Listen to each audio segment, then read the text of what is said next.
Hey everybody, this is Scott Grammer and I am the Old Audio Guy, and visitors to my shop often ask me about this one piece of equipment, wanting to know what it is, so I thought I would take a moment to explain it. This is a Dimbulb tester. No, it does not test dim bulbs. I do occasionally have a dim bulb come in my shop once in a while, but that's a story for another time. What this does is it tests units to see if they're drawing too much current, and it gives you a way to protect the unit from self-destructing in the case that it is drawing too much current.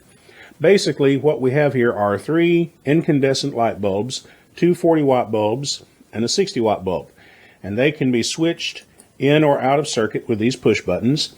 And there is a power cord that comes out of the back that plugs into the AC and a power outlet for you to plug in the device under test. When you turn on one or more of these switches, it puts that light bulb in series with the load, the device that you're going to plug in here. Then you can flip the switch over here to dim bulb, and let's say you're testing, well, let's say something low powered like a preamplifier, something that doesn't draw a lot of power. You would connect up just one light bulb, one 40-watt bulb, then turn the switch to dim bulb. Once you've set that switch to dim bulb, you can turn on the unit, and this light will glow brightly for just a moment as the capacitors and the power supply charge, and then it will go dim as the current drops. That's if the unit is working correctly. However, if you have a problem in the unit causing it to draw too much current, the bulb will glow brightly and stay lit, and you'll know that you have a problem.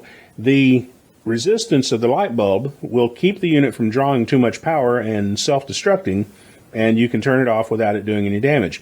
If you're testing something that draws more current, you just turn on more light bulbs.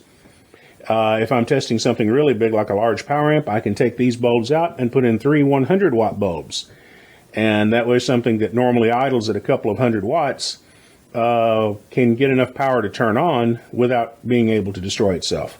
One of the interesting characteristics of incandescent light bulbs, and LED bulbs won't work in this, is that their resistance is low when they're off, and as they start to glow, the resistance goes very high.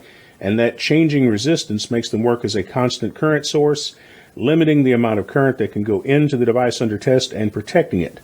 So that's what it is, and that's how it works. Talk to you later. Bye-bye.